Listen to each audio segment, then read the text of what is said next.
Oui, les premiers Noirs qui sont arrivés ici étaient des esclaves qui travaillaient dans des maisons de maîtres. Depuis plusieurs années, Montréal est devenue une destination particulièrement courue par les Africains. La majorité des jeunes Africains qui arrivent ici sont des diplômés particulièrement qualifiés. Il faut dire que Montréal est devenue une destination des étudiants. C'est pour cela que nous sommes dans l'un des temples de savoir ici à Montréal, McGill, qui fait partie des universités particulièrement courues par les jeunes étudiants africains.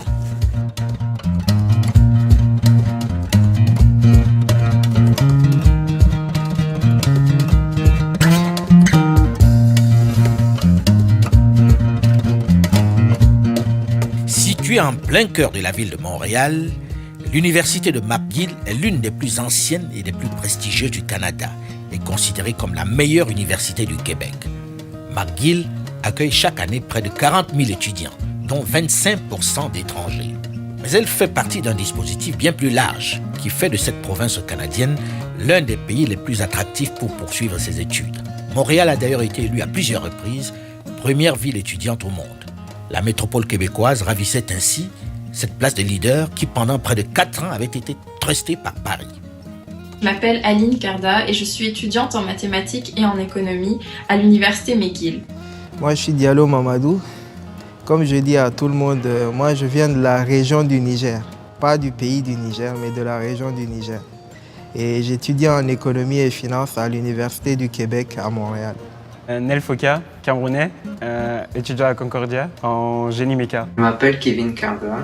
Je fais un bachelor en administration des affaires à John Molson School of Business, qui est une branche de Concordia University. Je m'appelle Inès, je suis française d'origine camerounaise.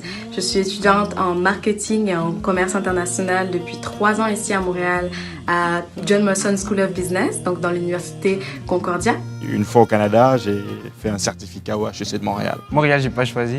Le choix s'est fait entre 4 personnes. Mais c'était pas un mauvais choix, c'était un très bon choix. J'avais pas grand chose à dire. L'expérience ou la décision de partir, c'était dans un but d'étude. La décision a été très rapide, le processus de venir au Canada. Mais Montréal, c'était pas tout de suite. Parce que quand j'arrive, c'est en pleine tempête de verglas, janvier 98. Expérience assez particulière. J'ai découvert la dépendance qu'a ce pays à l'énergie électrique. On va dire que généralement en Afrique, on a une image positive des universités canadiennes. On va dire que ce n'est pas réellement moi qui ai choisi, mais c'est plus au niveau de mes parents qui m'ont influencé en fait à choisir Montréal, notamment pour apprendre l'anglais, qui est un facteur important dans la société d'aujourd'hui. J'ai fait le choix de venir à Montréal parce que je voulais absolument poursuivre mes études en anglais. Et l'avantage ici, c'est qu'il y a vraiment des universités aussi bien anglophones que francophones, car c'est une ville bilingue. Déjà depuis petit, j'étudiais qu'en anglais. Donc l'anglais pour moi, c'était vraiment comme, ma première langue. À Concordia, c'est vrai que après les cours sont en anglais, mais directement après les cours, t'as plus d'anglais, t'as plus beaucoup d'anglais, surtout avec les gens que je fréquente. Je pense que le mélange, c'est bien. J'ai choisi Montréal parce que j'ai toujours voulu étudier à l'international, j'ai toujours voulu voir ce que les autres pays que la France pouvait m'offrir sur le plan des études, sur le plan de développement personnel et développement professionnel bien sûr. En faisant mes recherches, je me suis rendu compte que Montréal avait été élue meilleure ville d'étudiants dans les Amériques. Et aussi 6e sur le plan global, donc le plan mondial. Et en arrivant sur place, je me suis vite rendu compte que ça avait été bien mérité parce que Montréal offre vraiment des très très bons avantages sur le plan personnel et même sur le plan professionnel en arrivant ici. Montréal, c'est une ville étudiante. Il y a toutes les structures pour déjà étudier, il y a toutes les structures pour se divertir. Dans mon université, personnellement, et je sais que c'est aussi pareil dans les autres universités, les écoles font en sorte de mettre en place des ressources qui font que les étudiants, peu importe d'où ils viennent en fait, sont mis à l'aise et se sentent accueillis dans la ville directement. C'est-à-dire qu'il y a un très très grand sens de la communauté ici, donc c'est très facile de se sentir à l'aise directement en arrivant sur place. Donc par exemple, Concordia a une association d'étudiants internationaux. Suite à ça, il y a aussi plusieurs petites associations qui sont dirigées par les étudiants, comme l'association des étudiants africains, l'association des étudiants haïtiens, l'association des étudiants d'Amérique latine et plein d'autres encore, j'en passe. Donc il y a plein d'associations, des événements, plein de choses qui sont mises en place en fait pour faire en sorte que on se sente en communauté même si on est dans un autre pays, même si on est dans un autre continent, même si on est arrivé toute seule ou même avec la famille, peu importe, on a toujours le moyen de se sentir à l'aise en allant à ces événements-là, en participant aux activités de communauté et autres. C'est vrai que la métropole québécoise ne compte pas une, mais plusieurs universités. McGill est l'université de Montréal, classée parmi les 5 meilleures du Canada et occupant respectivement le 32e et le 130e rang mondial. L'université accueille chaque année plus de 67 000 étudiants, dont plus de 9 000 étrangers. Elle est affiliée à l'École polytechnique Montréal et HEC Montréal. Une fois au Canada, j'ai fait un certificat au HEC de Montréal. La réputation d'HEC Montréal n'est plus à faire. L'école occupe régulièrement le haut des classements des écoles de gestion au Canada et à l'étranger. Son MBA, notamment, est l'un des meilleurs au monde. Cette réputation attire évidemment de nombreux étrangers. Plus de 35% des étudiants de HEC Montréal arrivent avec un permis d'études ou sont résidents permanents. Ainsi, en sortant d'HEC Montréal, ils sont certains d'avoir un réseau de contacts partout dans le monde. Mis à part ces 2 écoles, l'Université de Montréal est également réputée pour ses études de médecine et possède plus de 600 programmes de formation. Elle investit également beaucoup dans la recherche. L'Université Concordia, hébergée dans un bâtiment moderne, idéalement positionné dans le quartier animé de Concordia, dans le centre-ville de Montréal. L'Université Concordia accueille chaque année près de 40 000 étudiants canadiens et internationaux. Plus de 500 programmes de formation y sont offerts. Cette notoriété des universités, ce statut dont elles jouissent, elles le doivent à leur aspect, mais surtout à leur service. Le fait d'être étudiant à Montréal ouvre beaucoup de portes, beaucoup d'avantages à prix réduit. Des transports au musée, en passant par l'épicerie et les restaurants. Entreprendre des études supérieures à Montréal offre aussi plusieurs autres avantages. Les frais de scolarité à Montréal sont moins chers que dans d'autres universités nord-américaines. Et l'on peut choisir d'étudier soit en français, soit en anglais. D'ailleurs, en 2011, la région du Grand Montréal était celle qui comptait le plus d'étudiants universitaires par habitant dans toute l'Amérique du Nord. C'est aussi très facile de se loger. Il n'y a vraiment aucun problème pour trouver des appartements, des résidences. Tout est vraiment fait en sorte pour que les étudiants n'aient aucun mal et soient vraiment les bienvenus dans cette ville. Moi, je dois avouer que j'ai beaucoup aimé mon expérience ici et que je la conseillerais à beaucoup de monde. Il y a aussi des avantages vis-à-vis du travail. Sur un permis d'études, en arrivant ici, on a le droit de travailler 20 heures maximum par semaine. Donc ça fait à peu près 3 à 4 jours de travail par semaine, dépendant de son emploi du temps d'école, bien sûr. Je trouve aussi que les employeurs sont très, très flexibles, sachant qu'il y a à peu près 8 universités, si je me trompe pas, à Montréal. Beaucoup d'employeurs savent que la majorité de leurs employés partiels seront des étudiants, pour ne pas dire tous, de tous âges d'ailleurs. Ils sont vraiment très très flexibles et accueillants parce qu'ils savent qu'on a des charges extra par rapport à l'école et que on a des examens de temps en temps, des emplois du temps fixes à respecter. Donc je trouve que les employeurs ici savent s'adapter aux étudiants, peut-être plus qu'ailleurs. Et c'est assez facile de trouver un travail à temps partiel ici, vu qu'il y a beaucoup de magasins, de cafés, de restaurants, tout ça qui sont toujours prêts à accueillir et à embaucher en fait. Je trouve que c'est vraiment, dans mon expérience personnelle en tout cas, facile de trouver un travail près de chez soi ou même loin de chez soi. Permet à la fois d'être à l'aise à l'école, de réussir à l'école et de se faire de l'argent de poche sur le côté. Outre ses qualités incontestées comme sa convivialité, sa diversité et sa qualité de vie exceptionnelle, la plus grande ville du Québec sait convaincre à plus d'un titre. Elle déploie une véritable campagne pour séduire les jeunes étudiants qui arrivent à la fois d'Europe, mais également d'Afrique. J'ai choisi d'étudier à Montréal car c'est une ville diversifiée culturellement. Il y a plein de personnes qui viennent de l'étranger comme nous pour étudier. Les personnes sont très accueillantes et cela crée une zone de confort qui nous permet de réduire le stress et la pression étant donné que nous sommes loin de la famille, de nos parents et de nos amis. On vient de se donner comme objectif que 40% de notre immigration permanente parmi la catégorie des travailleurs qualifiés soit issue des travailleurs temporaires et des étudiants. Donc, les travailleurs temporaires, il y a beaucoup quand même de gens de la francophonie africaine qui sont recrutés comme travailleurs temporaires.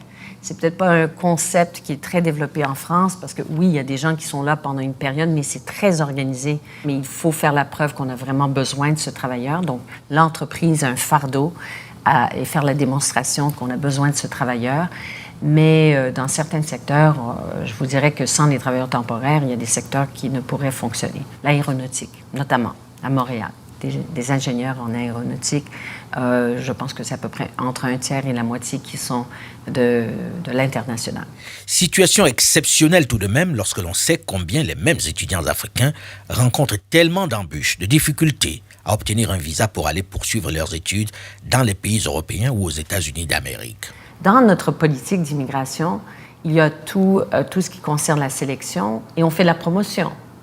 On a un bureau à Paris où on fait la promotion, la prospection. Mais on va en Afrique pour faire la promotion, la prospection. Et de plus en plus, on va aller dans les universités aussi chercher ces perles rares, ces gens qui ont des spécialités, ces cerveaux qu'on recherche. Et donc, on est actif et proactif, je vous dirais.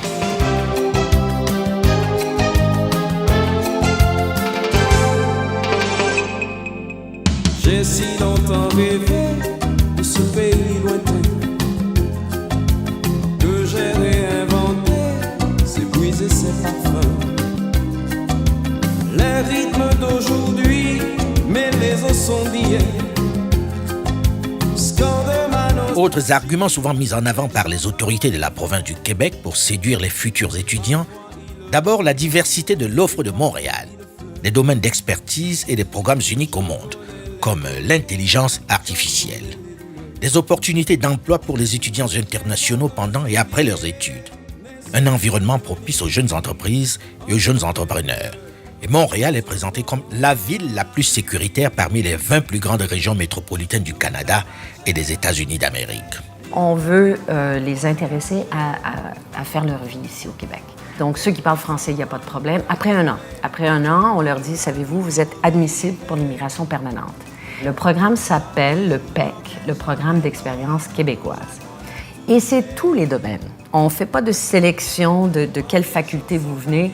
Si vous êtes un étudiant étranger, on va déjà commencer à vous parler de faire votre vie ici au Québec.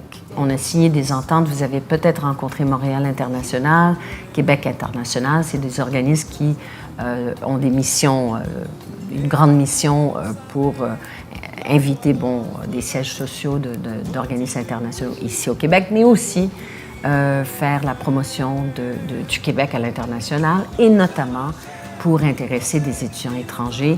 Et nous, on a signé une entente avec eux pour la rétention. Alors, il y a 4 organismes au Québec pour intéresser. Et on est vraiment, je vous dirais, depuis un an, on est déterminés à en faire la promotion de façon plus concrète. Alors, ces personnes-là, 40%, c'est presque la moitié de nos travailleurs qualifiés qui seraient issus. Pourquoi?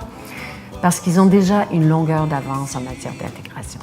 Pour retenir les nombreux étrangers fraîchement diplômés des grandes universités québécoises, depuis 2015, les autorités ont décidé d'assouplir et de raccourcir les délais d'obtention de permis de résidence permanente pour les étudiants étrangers. L'objectif étant, bien sûr, de convaincre le plus grand nombre de demeurés au Québec pour travailler après leurs études.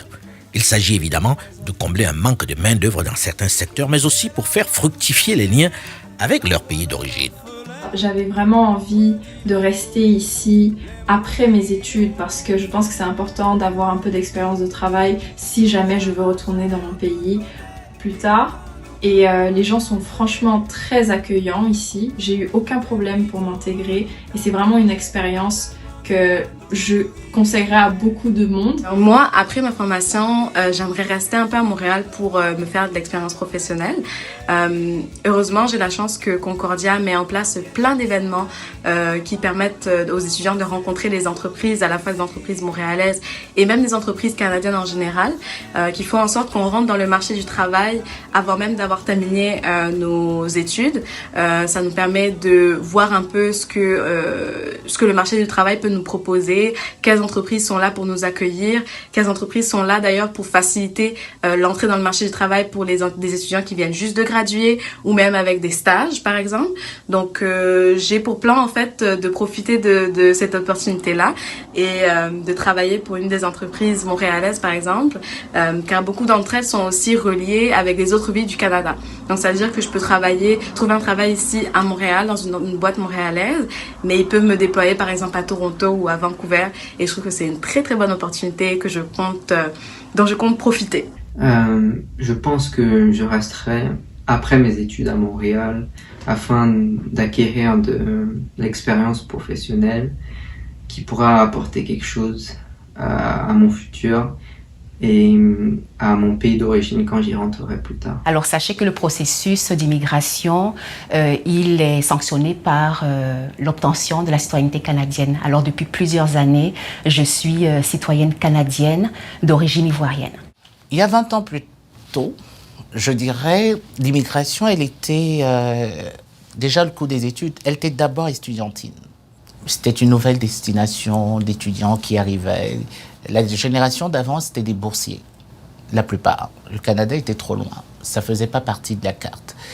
Donc on a fait partie de cette vague qui ont vraiment eu à vivre, c'est-à-dire cette immigration qui était d'abord estudiantine et à la fin de leurs études, certains faisaient le choix du retour immédiat selon les opportunités qui s'offraient à eux et d'autres de rester sur place pour différentes raisons.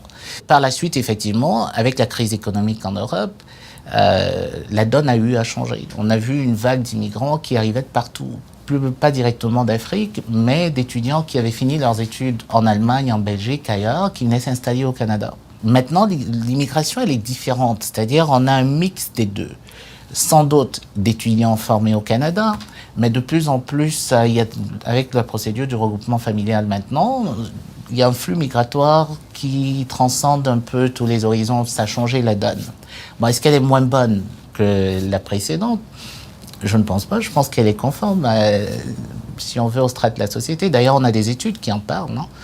C'est vraiment, je suis bien ici, j'ai ma famille ici, mais j'aimerais ça y retourner montrer quand même à la famille, voici d'où je viens, etc. Je le ferai effectivement à moyen terme, là, c'est sûr, ça je vais le faire. Alors j'ai les deux, j'ai le passeport nigérien, avec lequel, disons, j'ai grandi, avec lequel j'ai exploré une partie du monde, et depuis quelques années, effectivement, j'ai un passeport canadien. Les Congolais nous interdisent d'avoir les deux, hein. Donc j'ai un passeport canadien. Mais ça nous a pris beaucoup de temps avant de l'avoir. Mes parents se disaient qu'ils allaient rentrer. Durant une dizaine d'années, ils n'ont pas demandé la citoyenneté canadienne parce qu'ils voulaient demeurer congolais et ils étaient sûrs qu'ils allaient rentrer. Eux ont fait une trentaine d'années et puis ils ne sont pas rentrés. Et finalement, donc, on a pris la citoyenneté canadienne comme famille. Le Cameroun également. Cette politique qui vise à fixer les migrants, notamment les étudiants, connaît un réel succès, puisque l'immense majorité de ceux qui terminent leurs études ici acquièrent la nationalité et restent sur place. Mais dans le même temps, elle suscite quelques critiques sur le continent et en Europe.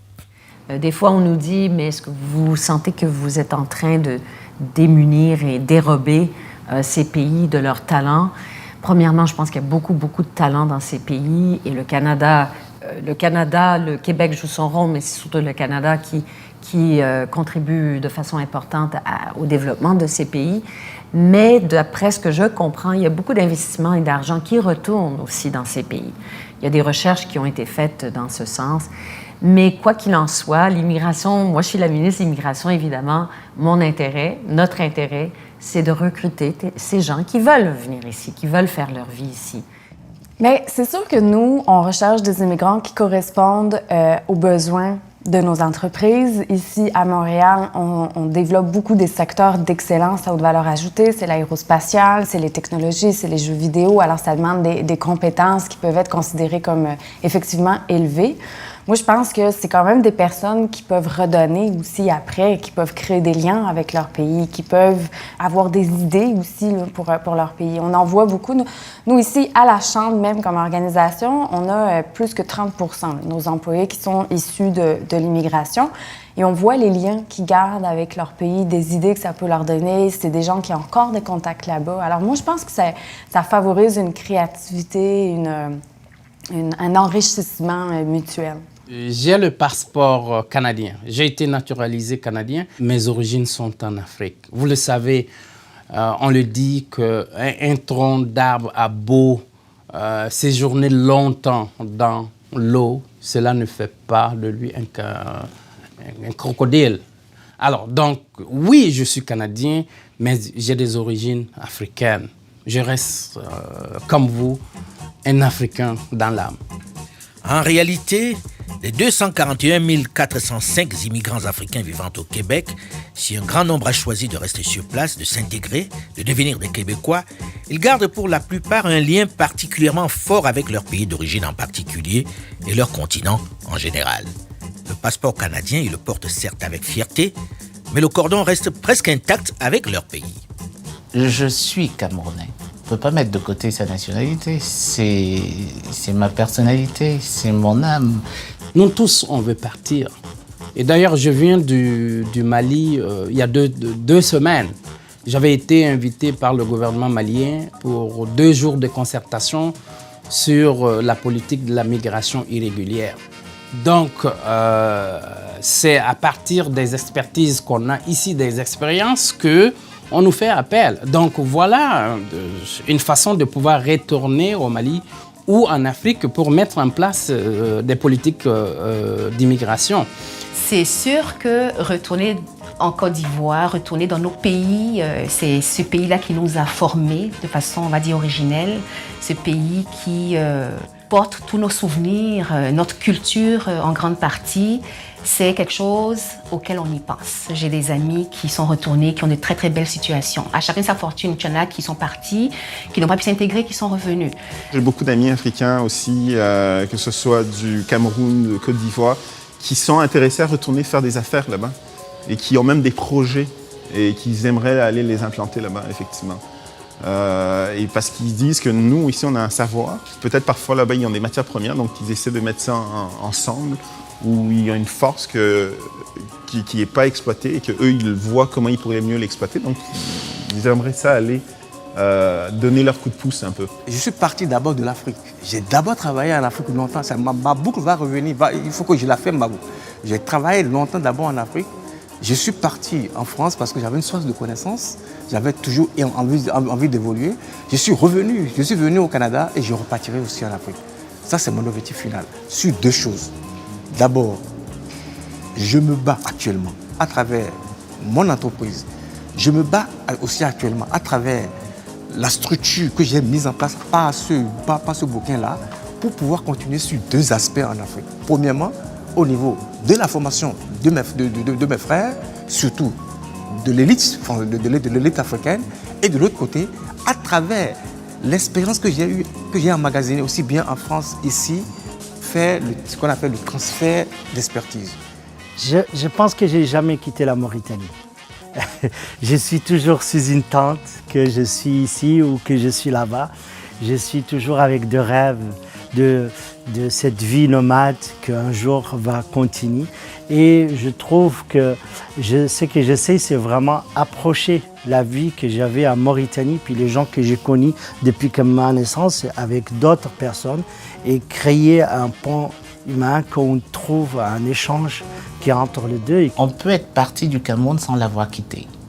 Je m'explique. Au quotidien, je lis plus d'articles de journaux. Je fais la revue de tous les journaux du Cameroun tous les matins. Beaucoup plus le contenu que ce qui se passe au Canada. Si je me fie un peu à ce qui se fait autour, je remarque qu'il y a de nombreuses personnes ici qui ont des chaînes de TV, parce que maintenant on a la CRTV des chaînes africaines dans des bouquets, on peut l'avoir à domicile, qui regardent la télé à la maison, qui mangent africain, qui ont un mode de vie typiquement africain. Ils ne sont qu'en contact de la société québécoise uniquement lorsqu'ils vont faire des courses ou lorsqu'ils vont au travail. À part ça, que ce soit des activités sociales, éducatives ou peu importe, on reste dans un milieu, un mode de vie typiquement africain. Moi, en tant que professionnelle, je me dis qu'on peut servir notre pays partout où on se trouve. Qu'on se trouve en Côte d'Ivoire, qu'on se trouve ici au Canada, on peut servir le pays. Et dans l'avenir, je me vois très très bien monter un cabinet d'intermédiation d'affaires où, étant ici au Canada, je pourrais accompagner des entreprises canadiennes à investir, à faire des affaires en Afrique et vice-versa. J'ai eu la facilité d'avoir un parcours qui très tôt m'a exposé à plusieurs cultures africaines, puisque j'ai vécu dans plusieurs pays africains. Et j'ai été confronté tout de suite à qu'est-ce que veut dire l'identité Hausa, l'identité nigérienne dans l'espace ouest-africain, dans l'espace africain, dans un pays aussi loin que Madagascar. Qu'est-ce que veut dire être africain en Europe, dans un pays latin comme l'Italie. Et ensuite, qu'est-ce que veut dire toutes ces cultures qui ont été amalgamées un petit peu dans un espace nord-américain où il y a une spécificité francophone. Je vous dirais que la première chose, c'est qu'il y a d'abord l'identité humaine. Cette identité humaine ne réfère à aucune culture. Quels sont les principes sur lesquels vous vivez? Donc moi, mes principes, ils sont clairement établis. Ils n'ont pas de couleur de peau, ils n'ont pas de culture. Ensuite, deuxièmement, vient la deuxième couche. Cette couche, ça peut être la langue maternelle, qui est la langue Hausa. Donc effectivement, je la cultive. Il est très important pour moi de la maintenir, de continuer à la pratiquer. Et il y a également, je vous dirais, un attachement un peu plus charnel, un peu plus émotionnel au continent africain. Donc très clairement, cet attachement demeure, je le cultive, et je ne le cultive pas avec l'obsession de rentrer en Afrique. La question, c'est pourquoi est-ce qu'on veut rentrer en Afrique? Est-ce que c'est parce qu'on veut participer à une prospérité économique? Si c'est celle de l'Afrique, il faut qu'elle soit aussi celle des autres pays. À mon sens, en tout cas en ce qui me concerne, dans le long terme, je me vois œuvrer dans un domaine qui touche le maintien de la paix et la consolidation de la paix. Je pense que l'humanité doit tendre vers la non-violence, vers la paix. Et peu importe l'endroit où je me trouve, tant que je suis capable de contribuer à cette cause-là, eh bien je sers la cause du continent africain. Donc pour moi aujourd'hui, l'endroit ne se pose plus. La raison d'être de la diaspora en Amérique du Nord, elle était d'abord essentiellement économique. Ils veulent des meilleures études pour leurs enfants, ils veulent avoir des meilleures conditions de vie ou de travail. Mais lorsqu'on pose la question à 99,99% des gens, ils vous diront à leur retraite, ils se voient retourner au Cameroun. Oui, ils sont partis, mais ils ne sont pas partis pour toujours. Ils partent pour une raison, mais ils pensent toujours pouvoir rentrer un jour. On a un programme au ministère qui s'appelle Export Québec, qui justement va aider les entreprises qui organisent des missions dans le cadre... Il y a des missions qui vont venir bientôt pour l'Afrique. Et on a dans les ministères justement un spécialiste attitré à l'Afrique qui connaît très bien ça et qui travaille avec différents partenaires pour justement mettre en place des missions, que ce soit au Congo, Côte d'Ivoire. Même récemment, je pense, la ministre des Relations internationales a annoncé que le gouvernement va ouvrir un bureau, plus de bureaux de délégation du Québec, un peu qui serait un peu comme l'équivalent pas des ambassades. Le Québec est dans la Fédération canadienne, mais c'est plus des bureaux qui sont là pour accompagner toute entreprise québécoise ou québécois qui est intéressé à faire des affaires localement. Ça, c'est très important. On a le ministère des Relations internationales, donc c'est la mission vraiment de bâtir ces ponts et de faire en sorte que nos relations commerciales, économiques soient un peu partout. On cherche toujours à avoir des partenaires pour nos exportations, importations, etc., et des relations économiques. L'immigration, et c'est un de nos arguments forts, c'est des gens qui agissent comme ce qu'on appelle des têtes de pont. Hein? Et c'est tellement vrai, je vous le dirais, je le remarque beaucoup, c'est des gens qui sont très dynamiques, un profil très international. C'est des gens qui bougent et qui ont bougé et qui connaissent beaucoup de pays. Hein? On parle avec quelqu'un de la Côte d'Ivoire ou de Sénégal, du Cameroun, on voit qu'il y a comme une fraternité entre eux, ils se connaissent bien et ils sont déjà très proches. Le lien que j'entretiens avec mon pays, la Côte d'Ivoire, est un lien très fort. Donc, après plus de 10 ans, sinon 13 ans de vie ici, en tant qu'être humain, on a toujours cet appel-là de notre terre. Alors, il y a environ quelques années, environ 3 ans, la Côte d'Ivoire m'a appelée. Donc, j'étais ici et puis je me sentais vraiment interpellée par un retour en Côte d'Ivoire, d'autant plus que toute ma famille s'y trouve. Mes frères, mes sœurs, je suis la seule ici à avoir choisi justement l'immigration. Et ce qui m'a emmené justement à beaucoup réfléchir à mon avenir professionnel, de même que mon avenir social. J'ai fait plusieurs va-et-vient en Côte d'Ivoire, histoire là de tâter le terrain et voir dans quelle mesure je pourrais me réintégrer dans mon pays d'origine. Mais au bout du compte, le choix a été pour le Canada. Savez-vous pourquoi? C'est parce que lorsque j'étais sur le terrain, j'ai réalisé que le fait que je sois ici au Canada est un élément intéressant pour les Ivoiriens qui se disaient qu'ils ont une de leurs filles qui travaille ici, dans l'une des organisations économiques la plus importante au Canada. Alors, elle a des choses à nous apporter. C'est pour cette raison que je suis restée ici. Et le lien, il est fort parce que je sers justement d'interface entre la Côte d'Ivoire et le Canada. D'ailleurs, dernièrement, on a invité, dans le cadre de nos activités sociales africaines, le président de la Chambre de commerce de Côte d'Ivoire à l'une de nos tribunes. Donc, c'était une façon justement là de donner de la visibilité à ce pays-là et à d'autres pays d'Afrique, justement. En tout cas, je continue toujours à aller en Mauritanie. J'ai fait de voyages 2-3 fois par année en Mauritanie. Je développe des projets en même temps en Mauritanie, de l'importation de fleurs d'hibiscus, de boissons, de toutes des plantes et herbes. Je me trouve toujours en Mauritanie. Chaque matin, je suis là avec des appels et ainsi de suite. Mais est-ce que physiquement, je dois être là-bas ou physiquement que je dois être ici? C'est comme l'Internet. On peut aujourd'hui être à Paris, mais en même temps, on est à Tokyo, mais en même temps, on est... Et ce que je vois, c'est plutôt ce principe que aussi on peut être humain ici ou là ou ailleurs. Bien qu'ils aient décidé de rester à Montréal, qu'ils aient acquis pour la majorité la citoyenneté canadienne, la diaspora montréalaise reste, c'est vrai, très active, très en lien avec le continent à travers de nombreuses initiatives. Le REPAF contient en son sein des membres qui ont des entreprises qui font beaucoup d'affaires entre le continent et le Canada. Leur contribution est importante et dans la façon dont ils font les affaires avec le continent, non seulement ils développent des partenariats donc avec des personnes de confiance, mais ils travaillent aussi beaucoup à former des jeunes sur le continent à travers leur business. Notre travail, c'est de supporter ces entrepreneurs-là qui ont eux-mêmes leurs propres projets et ces projets-là supportent certains défis du continent africain, finalement. On a, par exemple, un membre qui a une entreprise de transfert de fonds. Donc, c'est une initiative qui est très louable. Et puis, donc, le REPAF supporte son membre. D'après moi, la diaspora, elle construit. La diaspora construit. Pourquoi elle construit? C'est parce que dans nos pays, je prends l'exemple de la Côte d'Ivoire, on n'a pas de tissu social. Alors, à la fin de chaque mois, ou sinon après chaque paye, l'argent, le transfert d'argent que j'envoie à ma famille permet d'emmener ma mère à l'hôpital, permet de payer la santé de mes frères et sœurs. Pourquoi? Parce qu'on n'a pas un ministère des Affaires sociales qui va octroyer de l'aide aux chômeurs, qui va octroyer de l'aide à des personnes qui en ont besoin. Donc, cette diaspora-là, à mon avis, pourrait même faire office de ministère des Affaires sociales, pourquoi pas? Et les affaires sociales, et pourquoi pas la transformer en ministère des Affaires entrepreneuriales. La plupart des cadres qui montent leur entreprise à Montréal le font en maintenant un lien fort et étroit avec leur pays.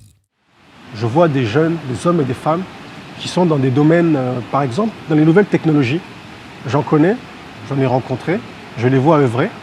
Je connais plusieurs sociétés, disons, qui sont au stade de PME, mais qui ont la force d'avoir un marché d'abord établi au Canada. Donc, ils ont des clients à Montréal, au Québec, et elles ont également des clients en Afrique, dans les différentes villes africaines. Elles font du développement d'affaires en Afrique. Donc pour ma génération, il y a clairement l'émergence d'une classe d'hommes et de femmes d'affaires africaines en logistique, dans les nouvelles technologies, en gestion, qui sont en train vraiment de créer des liens d'affaires entre les deux continents. Ludovic Foyot est banquier, diplômé de HEC de Montréal. Après avoir servi dans plusieurs banques prestigieuses de la place, il a décidé de monter sa propre affaire dans le service financier, son propre cabinet. Nous sommes une forme de guichet unique en matière de produits et services financiers. Qu'il s'agisse d'assurance, de placement, d'hypothèque ou d'investissement, on parle ici exclusivement d'intermédiation financière. Entre les compagnies d'assurance, les banques, les compagnies de placement de fonds.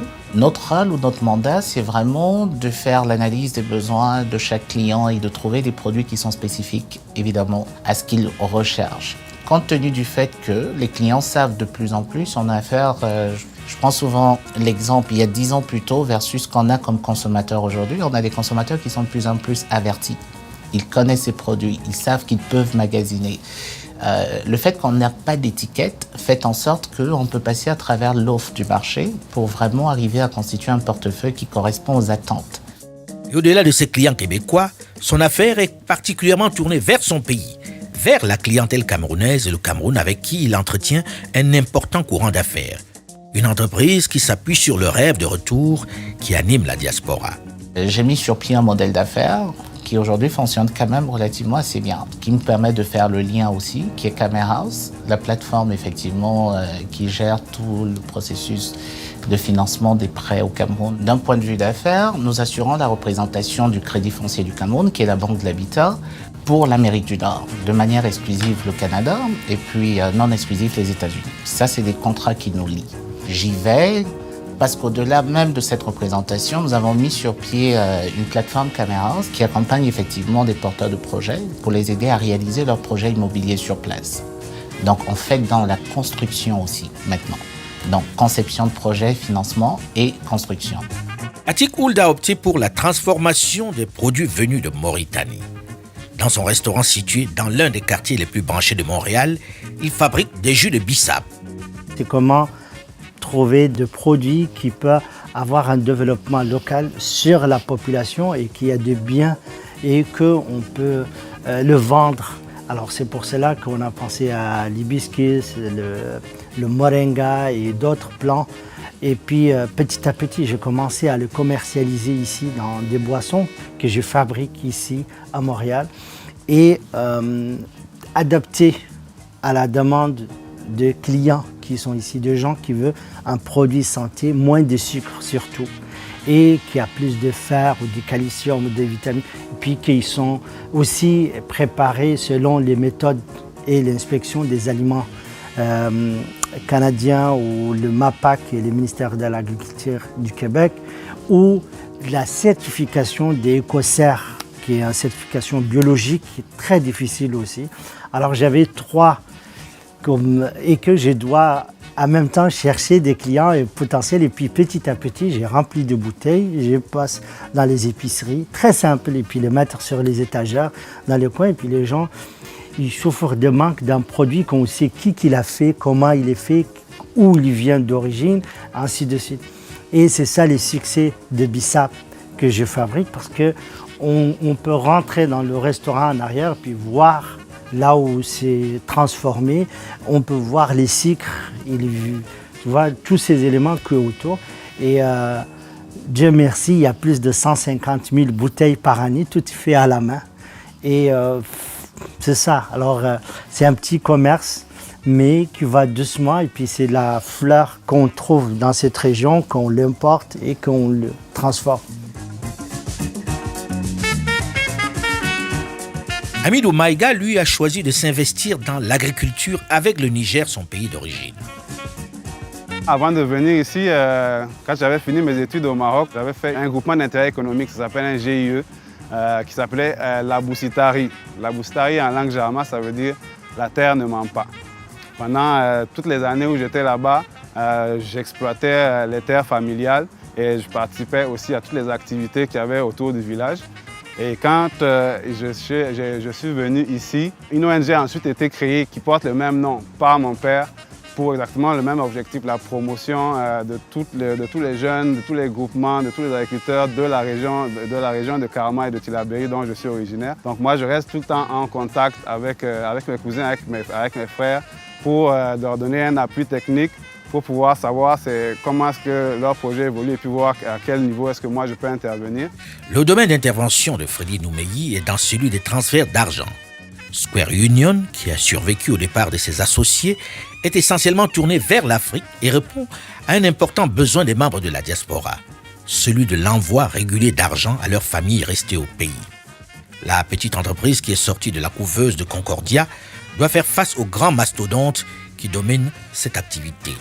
Je ne définis pas ce que nous offrons comme service simplement comme un transfert d'argent. Pour nous, c'est au-delà de cela. Au-delà de cela, pourquoi? Parce que je prends l'immigrant que nous sommes. Nous sommes arrivés au Canada, nous travaillons très fort pour gagner nos vies. On trouvait cela difficile avec le facteur climat, avec le facteur temps, de pouvoir faire bénéficier aux nôtres qui sont en Afrique le fruit de notre dur labeur. Et on se sentait pas bien de payer des sommes astronomiques pour le service qui était rendu, qui était un échange d'informations en quelque sorte. Donc, on s'est dit, qu'est-ce qu'on peut faire? Est-ce qu'on va continuer à dépendre des majors qui existent ou bien on va devoir le bâtir? On a décidé à 3 de de changer les choses. Au-delà du traditionnel soutien financier aux familles restées au pays, ils sont nombreux les cadres de la diaspora africaine de Montréal à initier des projets en direction du continent. C'est vraiment leur focus. Je constate depuis, je vous dirais, un peu moins de 10 ans, une organisation. Donc ça commence par les leaders de la communauté africaine, les hommes et les femmes qui ont une capacité de pouvoir créer des plateformes justement qui attirent les personnes qui peuvent et qui ont l'ambition de créer des liens avec l'Afrique. Je pense par exemple au forum africain qui se tient maintenant depuis plus de 10 ans, qui est organisé ici à Montréal, qui attire chaque 2 années des décideurs africains à Montréal et qui est organisé par une femme d'affaires d'origine camerounaise et qui nous permet, nous les Africains ici basés à Montréal, de faire valoir le potentiel économique du continent africain et également de changer l'image du continent ici. Je pense également à Mariam Sy Diawara qui, elle, a fait l'inverse.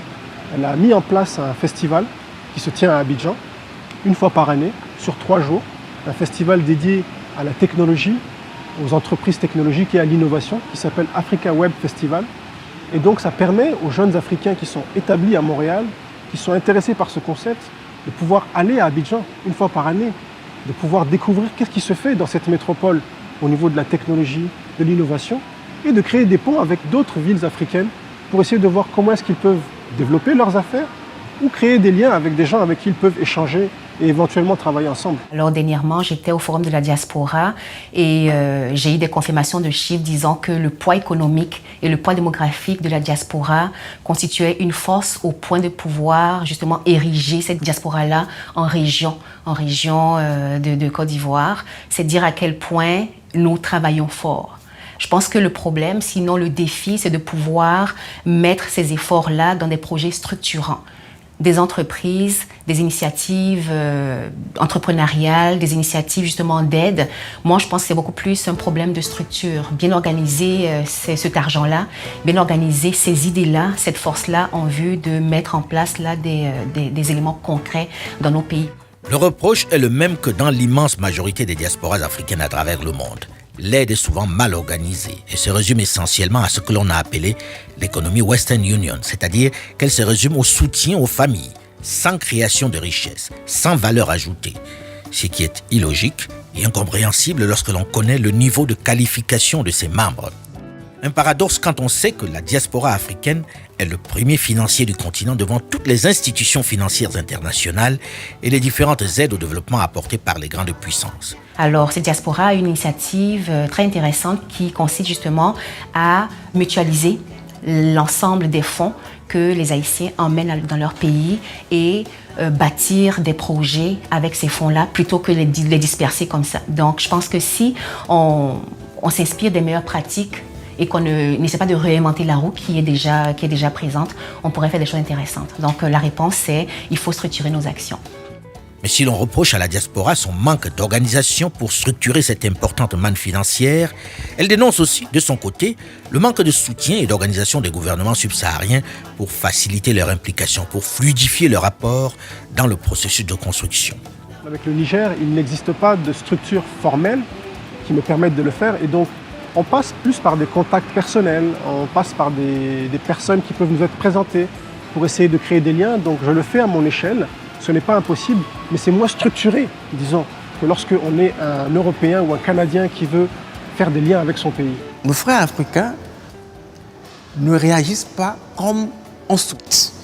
Je ne peux pas dire qu'ils sont aussi des freins par rapport à ce que nous faisons, mais la réaction n'est pas pareille. D'abord, je prends par exemple le côté universitaire. Quand vous écrivez par exemple à un confrère, quand vous exposez par exemple un projet à un confrère africain, il vous répond rarement. Ça c'est clair, il vous répond très très rarement. Critique à laquelle certains en Afrique répondent en dénonçant la condescendance de la diaspora qui n'a pas l'humilité nécessaire lorsqu'elle se déploie au pays. Je ne me reconnais du tout pas là-dedans. Elle est sans doute exigeante.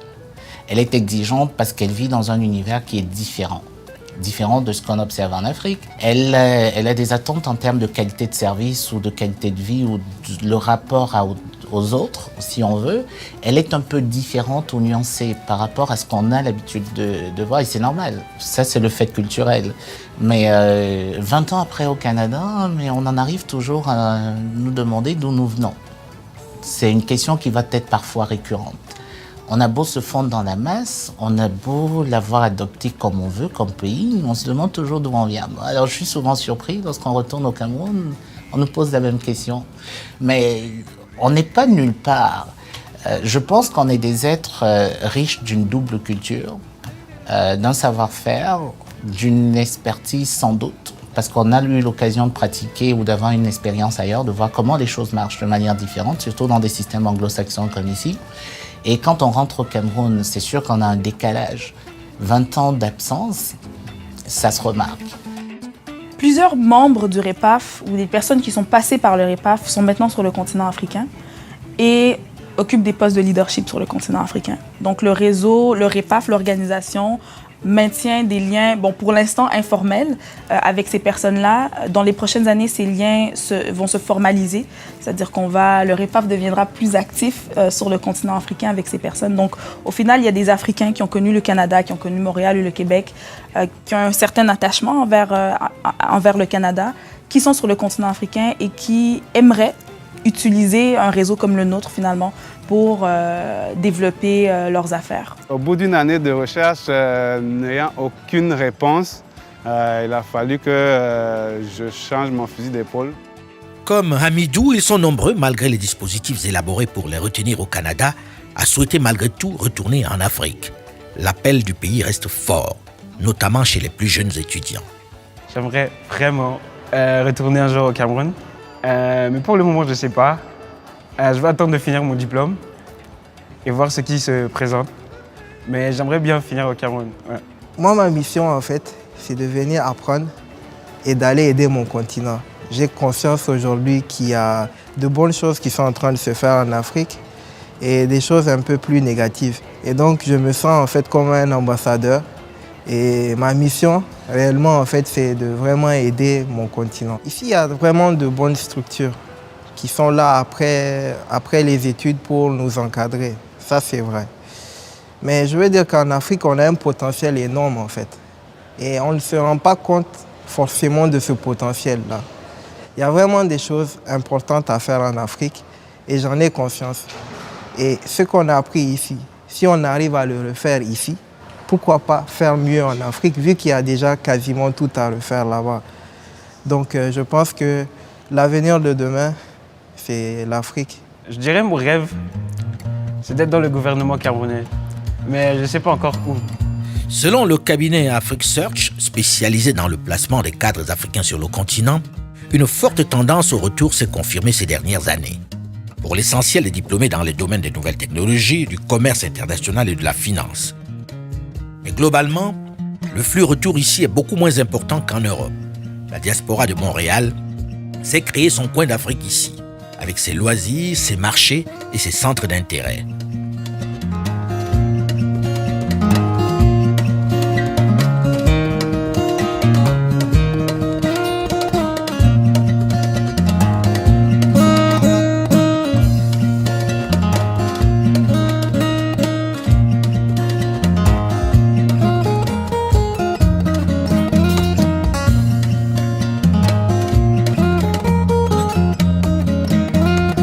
C'est vrai que les Africains de Montréal choisissent plus souvent que dans les autres pays d'accueil de s'installer ici. Avec la politique d'immigration choisie et adoptée par les autorités du Québec, ils sont des milliers à s'y être établis. Il existe donc une communauté africaine, mais comment vit-elle? Quels sont ses loisirs? Quel est son mode de vie dans un pays qui a accepté le principe de la communauté? Je vous convie dans la troisième et dernière partie de cette trilogie Black à Montréal à la découverte de cette communauté de plus en plus importante et particulièrement militante. Ce n'est pas parce qu'on porte un passeport canadien que l'on a gommé ou régné ses rites et traditions.